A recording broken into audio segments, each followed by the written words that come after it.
마야 문명은 멕시코, 과테말라, 온두라스, 벨리즈, 엘살바도르 등 5개국을 중심으로 기원전 2000년부터 기원 후 17세기까지 약 3800년의 긴 역사를 가진 문명이다. 인류 문명은 대부분 큰 강을 중심으로 시작됐는데 마야 문명은 다른 문명들과는 달리 인간이 살기 부적합한 열대 밀림 위에 도시를 세웠다. 그들은 척박한 환경 속에서도 피라미드 신전을 세웠고 고대 문명이라고는 믿기지 않을 정도로 천문학과 수학에 능통했는데 이 때문에 마야 문명은 외계인이 만든 문명이라는 주장까지 나오게 된다. 마야 문명은 다른 문명들처럼 하나의 제국이 아닌 여러 개의 도시국가 형태로 발전했는데 그래서 각 도시마다 다른 이름을 가지고 있었다. 하지만 언어와 문화가 같았기 때문에 한 도시의 이름인 마야파에서 이름을 따 마야 문명이라고 불리게 되는데 마야 문명의 역사는 크게 선고전기, 고전기, 후고전기로 나누어진다. 선고전기는 기원전 2000년부터 기원 후 250년까지를 말하는데 이때 최초의 마을들이 생겨나고 농업을 시작했으며 기원전 750년쯤에는 첫 도시가 생겨나기 시작했다. 기원전 500년쯤이 되자 마야의 도시들은 거대한 사원들로 가득 차게 되었는데 기원전 3세기경부터는 상형 문자들이 쓰이기 시작하며 마야 문화의 기틀이 잡혔다. 기원 후 250년부터 9세기까지는 마야의 고전기라고 부르는데 고전기야말로 마야 문명의 전성기라고 할 수 있으며 대도시들이 연달아 등장하기 시작했다. 5,000명에서부터 10만 명에 이르렀던 많은 인구를 바탕으로 아름다운 피라미드와 사원, 석비들을 대규모로 건설했는데 하지만 8에서 9세기경 최고의 전성기를 누리던 도시들은 하나둘씩 무너지기 시작했다. 이때 일어났던 마야 문명의 몰락 원인은 아직도 밝혀지지 않았는데 학자들은 8세기경부터 일어난 소빙하기 때문일 것으로 추측했다. 그 외에도 지속적인 내전, 환경 파괴, 가뭄 등이 겹치면서 대부분의 도시들이 몰락하였고 결국 고전기는 끝이 나고 말았다. 이후 살아남은 유민들과 북부지방의 일부 도시들을 중심으로 후고전기가 시작되었는데 후고전기에는 치첸이트사나 마야판 등의 대도시가 등장해 마야 문명의 명맥을 이었으나 고전기만큼의 영광을 재현하는 데는 실패했다. 13세기 때 최후의 대도시인 마야판이 멸망했고 이후 중소규모의 도시들만이 잠시 남아있다가 이마저도 얼마 가지 않아 모두 멸망했다. 스페인의 콩키스타도르들이 1500년대에 유카탄 반도로 진입해 들어왔을 때 마야 문명의 도시들은 대부분 이미 멸망한 상태였고 태어나 유적들마저 빠른 속도로 정글과 초목에 침식당하면서 찾아보기조차 힘들었다고 한다. 그나마 남아있던 소도시이자 마야인들의 최후의 보루였던 도시 노우페텐이 1697년 스페인 제국 군대에게 함락당하면서 마야 문명은 완전히 역사 속으로 사라졌다. 다만 스페인인들이 침략했을 때까지도 마야 문명의 기록은 상당수가 남아있었는데 마야 문자를 읽을 수 있는 사람들도 있었으며 당시에 일부 스페인 학자들은 마야 문자와 그 발음을 기록으로 남기기도 했다. 그러나 이미 얼마 되지 않았던 마야인들은 스페인인들에게 맞서 싸우다가 많은 숫자가 죽었고 남은 인구의 상당수도 천연두 등의 전염병으로 희생되면서 마야 문자를 읽는 법은 완전히 잊히게 되었다. 또한 마야의 책은 현재 4권밖에 남아있지 않은데 이는 스페인 선교사들이 마야의 종교와 문화는 악마가 남긴 것이라며 마야 문자로 기록된 책들을 모두 불태워버렸기 때문이다. 이때 불타 없어진 책은 과학, 의학, 천문학, 역사, 예언서, 전기, 문학, 족보, 노래집 등 수천 권에 달했는데 수천 년간 이어져 내려오던 마야 문명이 한순간에 사라져버린 것이다. 이 때문에 안타깝게도 마야 문명에 대해 알려진 바가 많지 않으며 마야 문명은 많은 이들에게 수수께끼 같은 존재로 남아있다. 마야의 창조 신화도 구전을 통해 1550년경까지 전해지다가 이후 마야 시대의 경전이자 마야인들의 성경과 비슷한 책인 포폴부에 기록되었는데 현재 원문은 사라지고 스페인어로 번역해 놓은 것만이 남아있다. 포폴부의 내용은 대략 이렇다. 태초에는 이 세상에 아무것도 없었고 오직 텅 빈 하늘과 공허한 바다만이 존재하고 있었는데 그 사이에 총 4명의 신들이 존재하여 세상을 내려다보고 있었다. 신들은 시간이 흐르자 무료해졌고 텅 빈 세상에 땅과 생명들을 창조하기로 결심했다. 흑빛 어둠 속에서 창조신인 쿠쿨칸과 테페우, 하늘의 신 우라칸은 생명이 살아갈 땅을 만들었다. 그리고 움직이는 동물들을 만들었는데 동물들은 아무런 말도 하지 못했고 자신들을 숭배하지 못했다. 그래서 신들은 진흙으로 최초의 인간을 창조해 동물들을 그들에게 귀속시켰다. 그러나 진흙으로 만들어진 인간들은 얼굴이 흘러내리고 물에 녹아버리는 등 골격이 제대로 잡히지 않아 신들은 진흙 인간들을 버렸고 이번에는 나무를 이용해 인간들을 창조했다. 나무 인간들은 자손들을 낳고 번성했으나 신들을 기억하지 못했고 정처 없이 돌아다니기만 했는데 말은 할 수 있었으나 생각하는 것을 하지 못했고 결정적으로 신들을 숭배하는 법을 몰랐다. 그래서 신들은 나무 인간들을 멸망시키기로 결심한다. 신들은 거대한 홍수와 제규어 형상의 괴물들을 보낸 나무 인간들을 잡아먹도록 명했고 신이 내린 재앙에 기겁한 나무 인간들은 홍수와 괴물들을 피해 나무 위로 올라갔다. 그러자 그들의 엉덩이에서 꼬리가 자라나고 온몸이 털로 덮였는데 이자들의 후손이 현재의 원숭이가 되었다. 2번이나 제대로 된 인간들을 창조하는 데에 실패한 신들은 정말 이번만큼은 확실하게 의사소통이 가능하고 자신들을 섬길 줄 아는 인류를 만들어내기를 원했다. 그리고 총 4명의 옥수수로 만들어진 인간들을 창조해내는데 이 옥수수 인간들은 이전의 실패작들과는 비교도 되지 않을 정도로 능력이 뛰어났다. 태어나자마자 신들을 경배할 줄 알았고 보자마자 모든 것을 꿰뚫어 보았으며 이미 만물의 진리를 깨닫고 있었던 것이다. 또한 마야인들의 우주관은 고도로 체계화되어 있었는데 마야인들은 세계가 주기적으로 탄생과 죽음을 반복한다고 믿었으며 하늘, 땅, 지하의 3개의 층으로 나누어져 있다고 믿었다.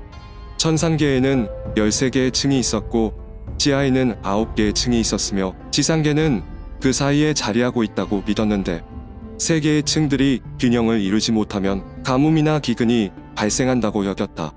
이처럼 마야인들은 그들만의 신화와 우주관을 가지고 있었으며 천문이 신의 뜻을 해독할 수 있는 열쇠라고 믿고 이를 열심히 탐구했다. 그들은 꾸준하게 태양, 달, 금성, 별들의 위치를 기록했으며 이 정보들은 대부분 점성술에 사용되는 경우가 많았는데 마야 기록에 따르면 사제들은 막대기를 사용하여 맨눈으로 별들을 관측했다. 스페인이 침략했을 당시에 유럽인들의 기록에 의하면 마야인들은 이미 대부분의 천문 현상들을 관측하고 있었으며 심지어 몇몇 기록들은 동시대 유럽보다도 더 정확했다고 하는데 마야인들은 보름달이 평균 29.531 주기로 나타난다는 사실도 계산했으며 일식과 월식을 정확하게 예측할 수 있었다. 또한 마야인들은 금성의 위치를 관측한 뒤 아침과 밤에 각각 다른 위치에서 나타나며 금성의 화합 주기가 584일임을 발견했다. 또한 눈으로 보이는 수성, 금성, 화성, 목성, 토성의 공전을 관측했으며 이를 모두 문서에 기록해 남겼다. 남아있는 마야의 기록 4권 중 가장 대표적인 필사본은 독일 드레스덴에 보관되어 있는 드레스덴 코덱스인데 드레스덴 코덱스에는 마야 문명의 천문학과 역법에 관한 지식이 39장에 걸쳐 자세하게 기록되어 있다. 6장은 금성의 천문학적 정보, 2장은 화성 궤도, 4장은 목성의 궤도와 위성들에 대해 말하고 있으며 일부 지면은 주로 달과 수성과 토성에 대해 논의하면서 오리온 자리, 쌍둥이 자리, 플레이아데스 성단까지 언급하고 있다. 7장에는 과거의 일식과 미래에 있을 일식의 날짜를 적은 일식표가 적혀 있는데 심지어 그 지역에서 볼 수 없는 일식의 정확한 날짜까지 적혀 있다고 한다. 흥미로운 점은 여러 장들에서 행성들 간의 전쟁에 대해서도 언급하고 있다는 것인데 하지만 학자들의 오랜 연구에도 불구하고 드레스덴 코덱스는 아직도 해석하지 못한 부분이 많다고 한다. 그리고 마야인들은 수학적으로 상당히 발전했었다. 마야 문명에서는 현재의 10진법이 아닌 20진법을 사용했는데 10, 100, 1000 등을 나타내는 별개의 기호가 있었던 중국이나 로마 등과는 달리 마야인들은 인도의 아라비아 숫자처럼 0과 자릿수를 사용했다. 기원전 1000년에 점과 선으로 숫자를 나타내었으며 이미 기원 전후 시기부터 0의 개념을 이해하고 있었는데 0은 조개 껍데기 모양으로 표시했다. 이는 인도보다도 300년가량 앞선 시기로 세계 최초로 0이라는 숫자 체계를 사용했던 것이다. 이렇듯 마야 문명은 수학과 천문학에서 그 지식이 굉장히 뛰어났는데 이는 마야인들이 세웠던 건축물에서도 확인할 수 있다. 치첸이트산은 마야에서 가장 큰 도시 중 하나로 그 중심부에는 계단식 피라미드인 엘 카스티오가 자리하고 있는데 스페인어로 카스티오란 성이라는 뜻이다. 이곳에 처음 도착한 스페인 군대들은 그 웅장한 모습이 마치 성체와 같다고 하여 이런 이름을 붙였다고 하는데 엘 카스티오는 쿠쿨칸의 신전으로도 불린다. 쿠쿨칸은 마야어로 깃털이 달린 뱀이라는 뜻인데 마야인들은 이곳에서 뱀신 쿠쿨칸에게 풍요를 기원하는 제를 올렸다고 한다. 높이 30m의 엘 카스티오는 9세기에 완성됐다고는 믿기지 않을 만큼 고도로 발달된 건축학과 천문학을 보여주는데 강면에 있는 계단은 91개로 사면의 계단을 모두 합하면 364개가 되며 신전으로 들어가는 마지막 계단까지 더하면 정확히 365개의 계단이 된다. 이는 1년의 일수와 정확히 들어맞는데 엘 카스티오는 특정 시기에만 관찰되는 특이한 현상으로도 유명해 매년 수많은 관광객들이 이곳을 찾아온다고 한다. 이 현상은 낮과 밤의 길이가 같아지는 춘분과 추분에만 일어나는데 해가 지기 직전 계단 옆쪽에 거대한 뱀 모양의 그림자가 지며 계단 아래에 있는 쿠쿨칸의 머리와 연결된다. 마치 뱀의 몸통이 신전 아래쪽으로 꿈틀거리며 내려오는 광경이 펼쳐지는 것이다. 마야인들은 이 시기에 맞춰 씨앗을 뿌리고 수확을 했다고 한다. 또한 치첸이트사에는 특히 삭배가 많이 발굴되었는데 삭배란 마야어로 하얀 길이라는 뜻으로 도시 내의 건물 사이를 연결하는 길이자 마야 도시의 국가 간을 연결하는 도로였다. 삭배는 도로 양쪽에 거대한 석재를 쌓고 안을 돌이나 자갈로 메운 후 그 위를 하얀색의 석회암으로 덮어 포장도로를 완성했는데 삭배는 아무리 험한 지형에서도 완벽한 일직선을 유지했으며 100km의 도로를 단 1도의 굴절도 없이 만들었다. 당시 많은 유럽 도시들에 아직 포장도로가 있지 않았다는 점을 생각하면 상당히 미스터리하다. 또한 마야인들은 뛰어난 수학과 천문학적 지식으로 1년을 365.2401로 계산했는데 최첨단 과학 조사를 통해 밝혀낸 현대의 365.2421과 비교해보면 그 차이는 17.28초에 불과하다. 마야인들의 달력은 대부분 기원전 2000년에서 기원 후 250년인 선고전기에 만들어졌으며 3개의 다른 체계로 이루어져 있었는데 첫 번째는 재래용 의식용으로 많이 사용되었던 촐킨으로 1에서 13까지의 숫자와 신의 이름을 나타내는 그림 문자 20개를 조합하여 261로 이루어져 있었다.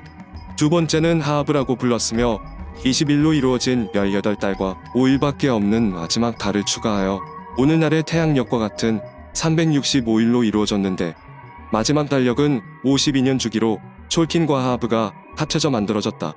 촐킨과 하합을 조합하면 52년마다 정확히 같은 명칭의 날이 나오게 되는데 마야인들은 이를 한 주기로 삼아 시간을 측정했다. 이 50이라는 숫자는 마야인들에게 큰 의미가 있었는데 그들은 세상이 52년마다 끝난다고 믿었다.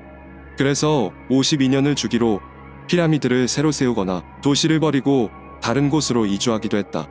52년 주기의 마지막 날마다 우주 종말론에 휩싸여 두려움에 떨어야 했던 마야인들은 아주 긴 순환 주기의 달력을 만들었다.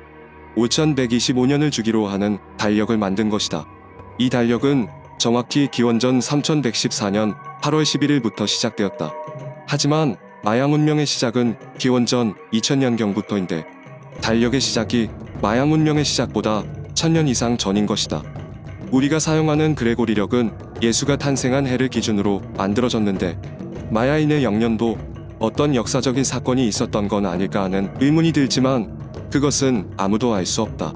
다만 마야인들은 이 시기를 세상이 현재의 모습으로 창조된 날짜라고 믿었다고 한다.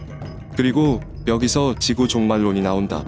기원전 3114년부터 시작한 마야의 달력이 끝나는 날은 2012년 12월 21일이었는데 이날 세상이 종말할 것이라는 주장이 나온 것이다. 이는 영화로 만들어질 정도로 사람들에게 큰 이슈가 되었는데 하지만 이것은 마야 달력의 큰 순환 주기가 한 번 돈 것이었을 뿐 2012년 12월 21일에는 아무런 일도 일어나지 않았다. 그리고 일각에서는 마야인들이 이토록 뛰어난 수학과 천문학을 가질 수 있었던 이유는 외계 문명이 지식을 전수해 주었기에 가능했다는 주장이 나왔다. 마야 문명은 정말 지구 밖에서 온 외계인에게 지식을 전수받아 이 같은 도시 문명을 이룩한 것일까? 먼저 천문학의 바탕을 둔 수많은 건축물들은 사람들로 하여금 마야 문명이 외계 존재와 관련이 있을 것이라고 추측하게 했다. 그중 가장 유명한 것은 치첸이트사의 대표적인 건축물인 엘 카스티오인데, 사람들은 이 피라미드에서 현재도 목격이 가능한 특이한 현상을 두고 외계의 존재와 관련이 있을 것이라고 추측했다. 하지만 엘 카스티오는 기원 후 9세기경에 지어졌는데, 이는 우리나라의 석굴암, 불국사와 비슷한 시기에 건축된 것이며 이집트 피라미드보다 3000년 뒤에 지어진 것이다. 문명권에 따라 발전 속도의 차이는 있지만 사람의 노동력으로 만든다고 해도 전혀 이상한 시기가 아닌 것이다. 그리고 고대 마야의 도시였던 팔렌케의 피라미드를 발굴하다가 지하에서 파칼왕의 무덤이 발견되는데, 당시 안에 있던 거대한 석관이 큰 논쟁을 불러일으켰다. 그곳에는 마치 파칼왕이 우주선을 타고 무언가를 조종하는 것처럼 보이는 그림이 그려져 있었던 것이다. 그의 코에는 산소 마스크 같은 관이 연결되어 있는 모습도 보이는데, 1968년 에리히 폰 데니케는 그의 책 신들의 전차에서 파칼의 석관 뚜껑에 그려진 그림은 고대 마야의 외계인이 방문한 증거라고 주장했다. 하지만 주류 고고학계에서는 에리히 폰 데니켄의 주장은 터무니없는 상상일 뿐이라고 말하며, 석관의 그림은 죽은 파칼왕이 부활해 신으로 다시 태어나는 모습을 그린 것이라고 설명했다.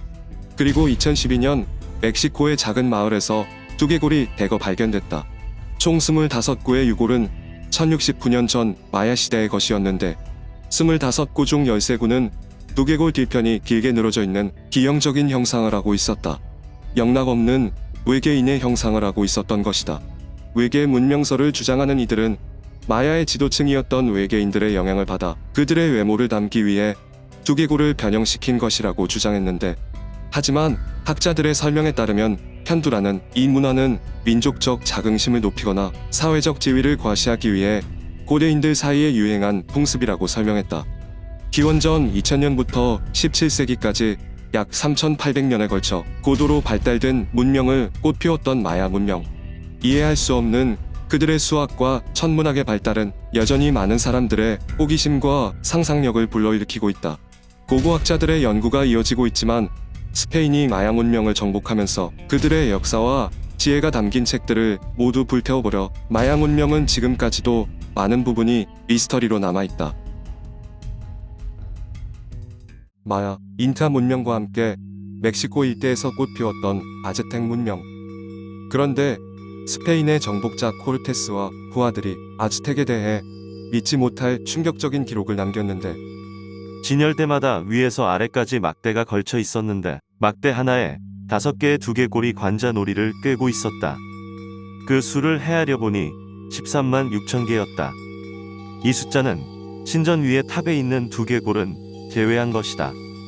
또 다른 기록에서도 총판틀리에 전시된 두개골이 10만 구가 넘었으며, 오래된 두개골은 풍화되거나 썩어서 깨뜨려지고 새로운 해골로 대체되었기 때문에 실제로 여기서 희생된 이들의 숫자는 10만을 훨씬 넘었을 것이라고 기록되어 있다. 심지어 이런 총판틀리가 시내에 5개나 더 있었다고 한다.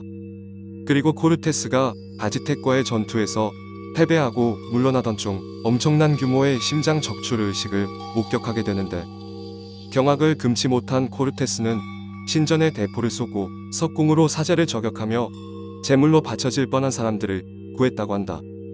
이때 목숨을 건진 사람들이 10,000명에 달했다는 기록도 있다. 하지만 그 당시 사람들은 그들의 말을 허풍이라 비웃었다. 20세기까지도 역사가들은 기록이 악의적으로 조작되었다고 주장했는데, 서양 열강들이 자신들의 지배를 정당화하기 위해 아즈텍의 인신공양을 과장했다는 것이다. 하지만 2015년 멕시코시티 메트로폴리탄 대성당 근처의 한 유적지에서 사람의 두개골로 가득한 유물이 발견된다. 촌판틀리, 아즈텍인이 사용하던 나와트로로 해골의 재단이라는 뜻인데, 말 그대로 사람의 두개골을 줄줄이 꿰어 만든 해골탑이다. 조사 결과 기록과 그 규모가 매우 흡사하고, 발견된 유골들이 여해에서 부식되어서 주기적으로 교체된 사실도 확인되었다. 기록에 의하면 이런 것이 5개는 더 있었다는 것인데 거기에 총판틀리에 없는 다른 희생자들의 수까지 감안해보면 아즈텍에서 1년에 최소 수천 명에서 최대 수만 명까지 학살했다는 것이 사실로 확인된 것이다. 이렇게 인신공양으로 유명해진 아즈텍 문명을 많은 사람들이 고대 문명이라고 착각한다. 하지만 아즈텍이 건국된 시기는 극초반으로 잡아도 13세기이고 아즈텍이 멸망한 1521년은 조선 중종 집권기로 그리 오래되지 않은 문명이다. 도구만 석기를 썼을 뿐 천문학과 수학에 뛰어났고 그림 문자도 사용한다는 점에서 원시 문명이라 보기 어렵다. 그리고 당시 런던이나 파리의 인구가 7만 명 정도였는데 아즈텍의 수도인 테노치티틀란의 인구는 20만 명에 육박했다고 한다. 또한 최초로 노예를 제외한 전 국민에게 의무교육을 시켰으며 바둑판 형태의 도로를 건설했고 도로를 청소하는 청소부까지 있을 정도로 직업이 세분화되어 있었다고 한다. 전체 인구는 500만 명에 달했는데 실제로 아즈텍의 수도를 본 스페인 사람들은 이렇게 기록했다. 이탈리아의 베네치아보다 거대하다. 그렇다면 이 아즈텍 민족은 어디서 온 것일까? 이 떠돌이 민족의 기원에 대해서 밝혀진 바는 딱히 없다. 북미에서 기원했다는 설도 있고 그보다 좀 더 아래인 멕시코 북동부에서 내려왔다는 이야기도 있다. 그렇지만 대체로 학자들은 멕시코 북부 토착 부족의 한 분파가 내려왔다는 설을 지지한다. 아즈텍 문명은 12세기 말 멕시코 일대를 지배하던 톨텍 문명의 몰락과 함께 시작되었다 전해진다. 톨텍 문명이 멸망한 이후 그곳에 살던 수많은 부족들은 각자의 길을 찾아 흩어졌는데 그중 가장 늦게 남쪽으로 향한 종족이 바로 아즈텍인이었다. 아즈텍에게는 오래전부터 내려오던 신의 계시가 있었는데 뱀을 물고 날아간 독수리가 선인장 위에 앉으면 그곳에 도시를 세우고 정착하라. 그렇게 남쪽으로 향하던 그들은 늪지 한가운데에 있던 섬에서 뱀을 물고 있는 흰 독수리가 선인장 위에 내려앉는 모습을 목격한 것이다. 아즈텍인들은 이곳을 신이 계시한 약속의 땅이라고 생각했고 그곳에 정착하게 된다. 그리고 1325년 섬 주위에 있던 진흙벌들을 개척해서 단단한 땅으로 만들고 테노치티틀란, 선인장의 땅이라는 뜻의 새 수도를 만들게 된다. 점점 더 세력을 키워가던 아즈텍인들은 마침내 다른 두 부족과 동맹을 맺고 주위에 있던 부족들을 정복해 아즈텍 제국을 건설한다. 아즈텍인들은 세상이 이미 4번 멸망하였고 자신들은 5번째 세상에 살고 있다고 믿었다. 각 세상마다 태양신이 따로 있었으며 지금 살아있는 태양이 계속해서 뜨게 만드는 유일한 연료는 바로 사람의 심장과 피라고 생각했는데 심장을 바치지 않으면 태양이 움직이지 않는다는 이상한 믿음이 있었고 태양을 움직이기 위해 매일 인신공양을 하며 신선한 심장을 바쳤던 것이다. 인신공양을 하는 종교적 의식은 다음과 같이 진행된다. 사제들이 제단에 모이고 제물들은 발가벗겨진 상태에서 포박을 당한 채 기다린다. 제단으로 끌고 가 눕힌 후 사제는 흑요석 칼로 정확하게 제물의 심장이 있는 쪽 가슴을 오려내고 심장을 도려낸다. 그리고 심장을 태워 제단에 바치고 남은 시체는 피라미드 계단에서 굴려 아래로 떨어뜨렸다. 여성의 경우는 제단에 눕혀 목을 쳤다고 한다. 이외에도 화살로 벌집을 만들거나 산채로 불에 굽기도 했다. 또 전사와 싸우게 만들기도 했는데 이때 제물은 큰 돌에 다리를 묶고 두었다. 전사는 흑요석 칼날이 달린 곤봉과 갑옷으로 철통 무장을 했고 제물에게는 칼 한 자루만 쥐어준 채 죽을 때까지 싸우게 했다. 이는 제물이 피를 많이 흘릴수록 태양신에게 더욱 큰 축복을 받는다고 믿기 때문이었다. 또한 아즈텍의 물의 신 틀란록 숭배는 매우 잔인한 방식으로 이루어졌는데 이들은 오로지 어린아이들만을 제물로 바쳤다. 의식 과정에서 아이들은 눈물을 흘려야 했기에 아즈텍인들은 아이들을 학대하고 고문하는 것도 서슴지 않았다. 그리고 아이들을 제단에서 참수한 뒤 그 피를 양동이에 받아서 땅에 뿌리며 농사가 잘 되기를 기원하였다고 한다.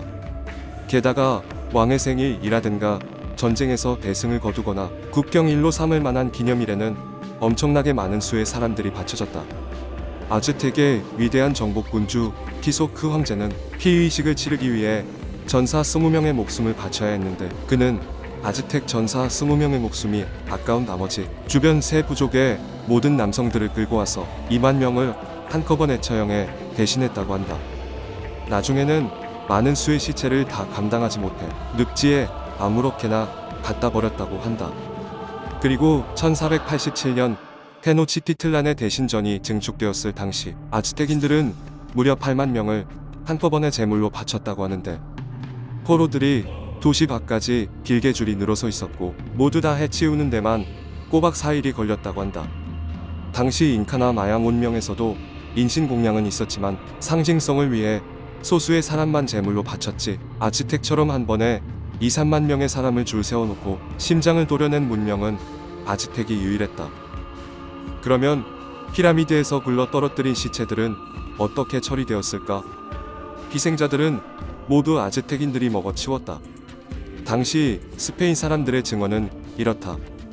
시체를 피라미드 계단에서 아래로 굴러 떨어뜨리면 그 시체는 광장에 이르러 멈춘다. 물론 잘 굴러가지 않을 때도 있다. 이럴 때는 질질 끌어내린다. 아무튼 광장에는 시체를 기다리고 있는 몸뚱이의 주인들이 있었고 그들은 백정을 시켜서 시체를 가르고 먹기 좋게 토막 내도록 했다. 시체에서 머리는 대개 잘라서 버리는데 이때 잘라진 머리는 꼬챙이에 꽂아 줄줄이 꿰어 막대기에 매달았다. 다른 스페인 사람의 증언도 비슷하다. 의식이 끝나면 고기를 집으로 가지고 와 사람들은 춤을 추고 고기를 나누어 먹는 등 커다란 잔치를 벌였다. 이렇게 많은 포로를 구하기 위해서 아즈텍은 끊임없는 전쟁을 해야 했는데 하지만 아즈텍에는 말이나 소 같은 동물들이 없어 먼 곳까지 가서 전쟁을 하는 것은 큰 부담이었다. 그래서 꽃 전쟁으로 알려진 특수한 형태의 전쟁이 시작되는데 아즈텍은 자신들이 꽃 전쟁을 선포한 뒤 20일 내로 응답하지 않으면 전면 침공에 나서겠다고 상대를 위협하거나 스파이를 보내 아즈텍이 위기에 빠졌다는 거짓 소문을 내서 주변 부족이 먼저 전쟁에 나서도록 만들었다. 하지만 아즈텍인들은 전쟁에서 살상을 위한 무기보다 방망이나 밧줄을 사용했는데 그 이유는 적을 죽이지 않고 산채로 끌고 가 인신공양에 사용하기 위해서였다. 그렇게 전쟁에 참여한 이들은 대부분 아즈텍의 압도적인 군대에 밀려 포로로 잡혔고 그대로 인신공양을 위한 제물이 되었다. 심지어 아즈텍인들은 수도 바로 옆에 있었던 틀락스칼텍이라는 곳을 일부러 멸망시키지 않고 내버려 두었는데 그 이유는 인신공양이 필요할 때마다 틀락스칼텍에 전쟁을 걸었고 이들을 포로로 잡아와 제물로 바치기 위해서였다. 인신공양 의식이 끝나면 당연히 그 인육을 먹었는데 틀락스칼텍인으로 만든 요리 이름까지 있을 정도였다. 요리 이름은 틀락카틀롤리. 인육을 옥수수와 함께 넣어 살을 익힌 다음 국물과 같이 먹었다고 한다. 이러면서도 또 전쟁을 안 할 때에는 막대한 공물을 바치며 착취를 당하고 있었다. 북쪽은 사막이고 남쪽은 정글이었기 때문에 이들은 도망칠 곳도 없었던 것이다. 아즈텍 제국의 주변 부족들은 말 그대로 아즈텍의 인간 목장이었다. 아즈텍은 왜 인신공양과 식인을 했을까? 당시 돼지나 소, 심지어 말조차도 없는 남미에서 가축을 키워 잡아먹지 못해 어쩔 수 없는 선택이었다는 주장이 있다. 하지만 그와 비슷한 처지에 있던 문명들은 식인을 하지 않았고 칠면조, 개, 토끼, 오리 등을 가축으로 길렀던 점을 볼 때 아즈텍이 식인을 단순히 즐겼다는 반론도 존재한다. 아즈텍 제국은 각 부족 지도부를 회유하고 세뇌 교육해 아즈텍 제국의 소속감을 느끼게 해 반란을 억제했는데 그래서 부족민들은 반기를 들 생각조차 못하면서도 아즈텍 제국을 매우 증오하고 있었다. 그리고 아즈텍의 마지막 황제인 몬테수마 2세 때 혜성을 봤다는 불길한 징조가 있은 후 얼마 지나지 않아 1519년 스페인의 코르테스가 아즈텍 제국에 도착한다. 이 때문에 500만 인구의 거대 제국 아즈텍은 500여 명의 스페인 정복자들에게 점령되기 시작한다. 역사가들은 아즈텍이 소수의 정복자들에게 이처럼 철저히 괴멸당한 이유에 대해 첫 번째로는 찬연두를 들고 있으며 두 번째로는 스스로 무기를 약화시켰다는 점을 들었다. 이들은 스스로 화살에서 촉을 빼버렸고 원래는 몽둥이에 흑요석을 박아 넣은 무기를 사용하였는데 점차 이것들을 빼버리고 그냥 단순한 둔기로 사용한다. 당시 갑옷도 없는 주변 부족들에게는 워낙 강력한 군사력으로 이것이 통하였으나 갑옷으로 무장하고 커다란 말을 타고 있는 스페인인들에게는 전혀 통하지 않았고 일방적인 학살을 당하게 된다. 세 번째로 가장 큰 문제는 인신공양과 식인으로 적을 너무 많이 만들었다는 것이다. 가장 많은 착취를 당했던 틀락스칼테긴이 가장 먼저 스페인과 손을 잡았다고 한다. 이렇게 스페인 정복자 코르테스의 등장이 주변 부족들의 구심점이 되었고 스페인 상륙 2년 만인 1521년 아즈텍 제국은 멸망하고 만다. 이때 원주민 동맹군은 아즈텍에 대한 원한이 단단히 쌓여 있었던지라 스페인인들보다 더 잔혹하게 아즈텍인들을 학살했다고 전해진다. 사실상 아즈텍은 인신공양으로 시작해 인신공양으로 망한 나라나 다름없다. 인신공양으로 공포정치를 하며 내실을 다졌지만 결국 그 때문에 주변 부족들의 인망을 얻지 못하고 스페인에게 멸망하고 마는 최후를 맞았다. 너무 잔혹하고 규모가 컸어 스페인의 거짓말인 줄 알았던 아즈텍의 인신공양. 스페인의 등장이 주변 부족들에게는 구세주처럼 느껴졌을지도 모른다. 스페인도 사실상 금을 약탈하기 위해 침략한 것이었는데 아즈텍의 인신공양을 알고 난 후 다시 보니 천사 같다. 오늘날 마야, 아즈텍 문명과 더불어 남아메리카의 미스터리한 문명 중 하나인 잉카 문명. 잉카의 수도 쿠스코의 거대한 삭사이와만 성체, 모레이 농업작물 시험장에 계단식 시설, 고산지대에 있는 염전, 앉아있는 미라, 해골에 보이는 외과 수술의 흔적 등 잉카 문명의 유적지와 유물들은 상식적으로 도저히 이해할 수 없는 미스터리들이 아주 많은데 잉카 문명은 12세기경 티티카카 호수에서 발원하여 남아메리카의 안데스 산맥과 페루에서 번성했다. 그리고 15세기경 세워진 잉카 제국은 아메리카 대륙을 통틀어서 가장 큰 나라였으며 전성기에는 무려 2,500만 명의 국민이 있었는데 잉카인들은 정밀한 태양력을 사용했고 고산지대에서 수도시설과 계단식 밭을 만들어 농사를 지었으며 잉카의 길이라는 도로망도 건설했다고 한다. 하지만 16세기 초까지 잉카 제국은 비교적 짧은 기간 동안에만 존재했는데 1532년 프란시스코 피사로가 이끄는 스페인 군대에게 정복당하고 만 것이다. 이때 불행히도 잉카 문명에 의해 건설된 대부분의 도시들은 스페인에 의해 파괴되었는데 그러나 스페인 정복자들이 미처 발견하지 못해 유일하게 파괴되지 않은 잉카의 도시가 있었다. 1911년 미국의 고고학자였던 하이럼 빙엄은 잉카 제국 최후의 수도이자 항전지인 빌카반바를 찾기 위해 페루 원정팀을 꾸렸다. 빙엄은 16세기의 기록에서 빌카반바는 샘물이 솟아나오는 거대한 백색 암석 위에 있다는 내용을 보고 이를 토대로 조사를 해나갔는데 그러다 한 원주민 농부로부터 산 꼭대기에 고대 도시가 있다는 말을 전해 듣게 된다. 그렇게 빙엄은 우루반바 계곡을 조사하던 중 산기슭에서 토지를 경작하던 두 원주민 가족을 만나게 되는데 그중 원주민 소년의 안내를 받아 산 꼭대기에 올라간 빙엄은 숲에 뒤덮여 있는 신비로운 고대 도시를 발견하게 된다. 빙엄은 이를 학회에 공식적으로 보고했고 미스터리한 이곳 마추픽추의 존재를 처음으로 세상에 발표하게 된다. 400여 년간 사람들의 기억 속에서 사라졌던 공중도시가 모습을 드러낸 것이다. 이 도시의 매력과 마법은 이 세계의 그 어떤 곳과도 비교할 수 없을 것이다. 이곳에는 눈 덮인 상봉우리가 끝없는 높이에서 구름을 굽어보고 다채로운 색깔의 절벽들이 깎아지를 듯이 솟아올라 도시를 비추고 있다. 이곳에는 나무와 꽃들이 만발하고 정글의 아름다움이 깃들어 있다. 해발 약 2437m에 위치한 마추픽추는 남아메리카 토착민들의 언어로 늙은 봉우리라는 뜻이다. 산 아래에서는 어디에 있는지도 볼 수 없다고 하여 잃어버린 도시라는 이름으로도 굴리는데 마추픽추에는 아직 알려지지 않은 미스터리와 비밀들이 많이 남아있다. 잉카 제국과 어떤 연관이 있는지, 누가 그 높은 산 위에 어떻게 건설했는지, 목적이 무엇인지, 언제 지어졌고 망했는지 등 그 자세한 내막은 아직도 알 수 없는데 심지어 마추픽추를 안내하는 가이드마다 설명이 조금씩 다르다고 한다.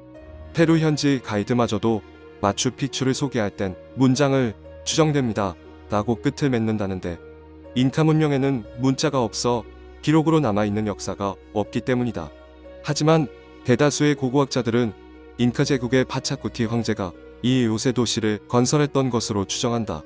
이곳에 석조 건축물과 사다리꼴의 출입문이 그가 다스리던 당시 잉카 제국의 수도 쿠스코에 건설된 것과 똑같았기 때문이다.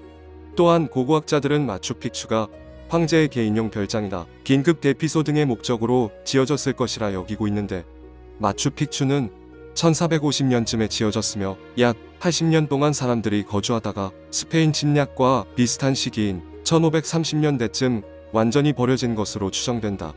이런 마추픽추의 전체 모습을 공중에서 보면 잉카 문명에서 부활을 상징하는 새인 독수리 모양으로 지어졌다는 것을 알 수 있는데, 마추픽추는 궁전, 신전, 광장, 주거지구, 관계용수로 등 정확한 도시 계획에 의해 건설되었으며 좁은 돌길과 돌계단으로 각 구역이 연결되어 있다. 자연스럽게 형성된 도시가 아닌 정교하고 치밀하게 설계된 계획도시였던 것이다.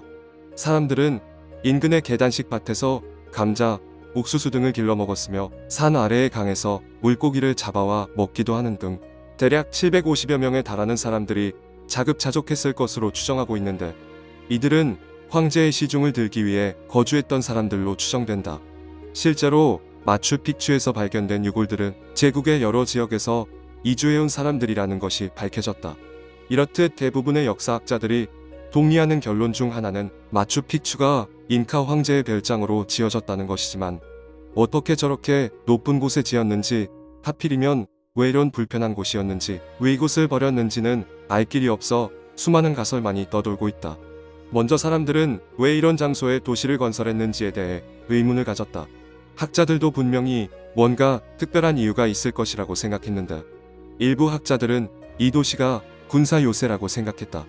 사방이 절벽인 도시로 가는 길은 좁은 길 하나뿐으로 방어에 아주 효과적일 것이라고 생각되었기 때문이다. 하지만 마추픽추의 벽은 다른 잉카 요새 도시들의 방어벽과는 형태가 달랐다. 또 다른 학자들은 마추픽추는 잉카의 태양신 인티에게 바치는 장소일 것이라고 주장했다. 마추픽추에는 수많은 신전과 천문관측에 사용되었을 장소가 발견되었는데, 태양의 신전, 새 창문의 방, 태양을 묶는 돌 기둥인 인티와타나 등 마추픽추는 종교의 중심지로 지어졌다. 그중 태양의 신전은 반원형의 건물로 신전 돌벽에는 2개의 창문이 나 있는데, 이는 남쪽과 북쪽을 향하고 있으며 각각 봉지와 하지가 되면 햇빛이 창을 통해 들어와 신전의 재단을 비춘다고 한다. 태양의 신전 위에는 거대한 돌을 길쭉하게 깎아 만든 석조물이 있는데, 태양을 잇는 기둥이라는 뜻의 인티와타나다. 전문가들은 해식이었을 것으로 추정하고 있는데, 매년 춘분과 추분이 되면 태양이 돌의 바로 위로 지나가 그림자가 완전히 사라진다. 또한 유적 중앙에는 신들의 문이라 불리는 새 창문의 방이 있다. 동쪽 벽의 산맥을 바라보는 3개의 큰 창문은 잉카 문명의 세계관을 상징하는데, 각각 천국, 지상, 지하를 상징한다고 한다. 이처럼 마추픽추의 구체적인 건설 목적에 관해서는 아직 수수께끼로 남아있지만, 현재까지는 종교적인 목적으로 건설되었다는 설이 유력한데, 이 경우 지나치게 높은 위치에 지은 도시의 의미가 어느 정도 설명되기는 한다. 하지만 마추픽추는 현대 기술로도 건축을 하기에 좋은 장소는 아닌데, 산 꼭대기에 위치해 있으면서 지진이 자주 일어나는 지역이기 때문이다. 그들은 그 큰 돌을 어디서 어떻게 운반해서 정교하게 쌓아 올렸을까?